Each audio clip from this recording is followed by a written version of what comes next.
Hello, dear friends. This is Phone Support Channel. Before you start watching this video, please subscribe to the channel and give it a like. And also write your feedback in the comments if this video helped you, or if you have any questions. Thank you. In this video, I want to show and tell you how to disable tick current increase. How you can literally in a couple of seconds disable notifications in your TikTok on your iPhone. The way is very simple, nothing complicated. For this, you do not even need TikTok.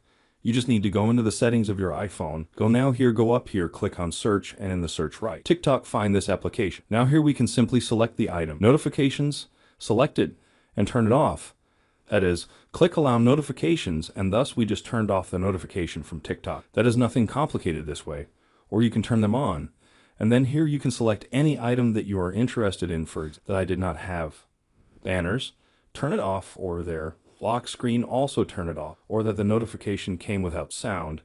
That is, we can edit all this custom. As you can see, this is a very simple and quick way. Done. Nothing complicated.